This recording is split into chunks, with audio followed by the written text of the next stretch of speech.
যা আছে বিশ্ব ব্রহ্মাণ্ডে তা আছে আমাদের দেহপিণ্ডে। কথাটার অর্থ হচ্ছে বিশ্ব ব্রহ্মাণ্ডে যা আছে আমাদের দেহপিণ্ডে তাই আছে, মানে পঞ্চমহাভূত কি 5 এলিমেন্ট। তো 5 এলিমেন্ট আমাদের শরীরে রয়েছে। কোথায় কোথায় রয়েছে, কি রয়েছে সেটা জানতে ভিডিওটা পুরো দেখবেন, সামান্য কিছু অভিজ্ঞতা হবে। আমাদের হচ্ছে সহস্র চক্র, আজ্ঞা চক্র, বিশুদ্ধি চক্র। এই তিনটে হচ্ছে ইথাই এলিমেন্ট, মানে আকাশ তত্ত্ব। একটা, দুটো, তিনটা আকাশ তত্ত্ব। আকাশ তত্ত্ব কি? স্পর্শ।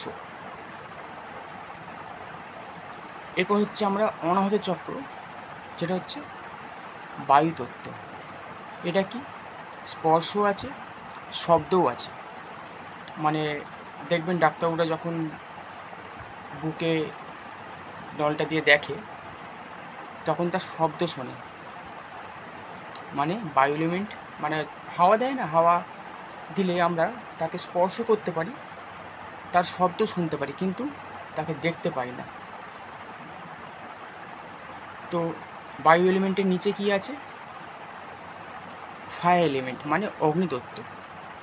অগ্নির কি আছে? অগ্নির রূপ আছে, মানে অগ্নির স্পর্শও করা যায়, অগ্নির শব্দও আছে, অগ্নির রূপও আছে। মানে যেটা ইথার এলিমেন্ট, যেটা আকাশ তত্ত্ব, সেটা হচ্ছে কি? স্পর্শ। তারপর আমরা অনাহত চক্র গেলাম, সেটা হচ্ছে শব্দ। অগ্নিতত্ত্ব যেটা গেলাম সেটা হচ্ছে স্পর্শ, শব্দ এবং রূপ। আবার নিচে যদি নামি তাহলে হচ্ছে স্বাধিষ্ঠান চক্র, যেটা হচ্ছে জল তত্ত্ব। জল মানে কি? রস। মানে এখানে কি পাচ্ছি? স্পর্শও পাচ্ছি, জলকে আমরা স্পর্শ করতে পারি, জলকে আমরা স্পর্শ করতে পারি। জলের শব্দ রয়েছে, জলের একটা রূপ রয়েছে। আমরা যদি জলে গ্লাসে রাখি একটা রূপ, যদি নদীতে দেখি তার একটা রূপ। জলের রূপ আছে, জলের রস আছে। তার মানে কি? জলের মধ্যে রূপ, রস, শব্দ আর স্পর্শ চারটেই থাকছে। এর নিচে যদি আমরা নামি তাহলে হচ্ছে কি? মূল আধার চক্র, যেটা হচ্ছে পৃথিবী তত্ত্ব, মানে কি? ভূমি। এর মধ্যে আমরা কি পাচ্ছি? আমরা স্পর্শ পাচ্ছি, ভূমিকে স্পর্শ করতে পারছি, ভূমির শব্দ আছে, রূপ আছে, রস আছে, গন্ধও আছে। যখন দেখবেন ভূমি, মানে মাটি শুকিয়ে গেল গরমে, যখন সবে বৃষ্টিটা হবে না, তারপর দেখবেন একটা মাটি থেকে খুব সুন্দর একটা সেন্ট বেরোয়। তার মানে ভূমির আছে রূপ, রস, গন্ধ এবং শব্দ। স্পর্শ, শব্দ, রূপ, রস, গন্ধ। ভূমির মধ্যে 5টাই রয়েছে। তো আমরা যদি দিনে কমপক্ষে 1 ঘন্টা যদি আমরা খালি পায়ে হাঁটাচলা করি, তাহলে আমরা 5 এলিমেন্ট ভূমি থেকেও পাবো। আমরা যারা রেকি প্র্যাকটিস করছি, আমরা পঞ্চতত্ত্বে ব্যালেন্স করছি, পঞ্চতত্ত্বকে শক্তি নিচ্ছি। কিন্তু যারা করছেন না, মানে শুধু রেকি না, বহু রকম পদ্ধতি রয়েছে। আমাদের আমাদের 7টা চক্র, মানে 5 এলিমেন্ট আমাদের ব্যালেন্স করার জন্য বা শক্তি যোগানোর জন্য আমরা ব্যবহার করি।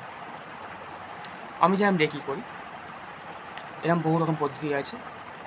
তো আমরা মূল আধার চক্র, মানে যেটা ভূমি, তো ভূমি থেকে আমরা পঞ্চতত্ত্বই পাচ্ছি। তাহলে কি আমাদের রোজের 1 ঘন্টা করে খালি পায়ে হাঁটাচলা করতে হবে। আমরা চেয়ারে অনেক সময় ধরে বসে থাকি, অফিসে বসে।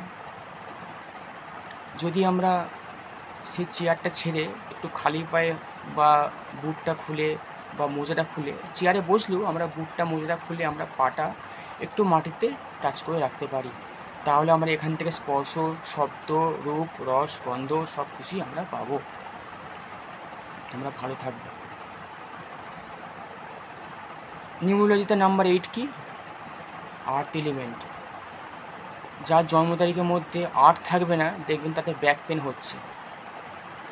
মানে কি? মূলাধার চক্র তার কমজোরি হয়ে আছে, তার হাড়ের ক্ষমতা কম, তার জন্য তার ব্যাক পেন হয়, কোমরের যন্ত্রণা, যেটা শিরদাঁড়ের যন্ত্রণা হয়। তো আমাদের ভূমির সাথে মিশে থাকতে হবে, আমাদের নেচারের সাথে মিশে থাকতে হবে, তাহলে আমরা ভালো থাকবো, সুস্থ থাকবো।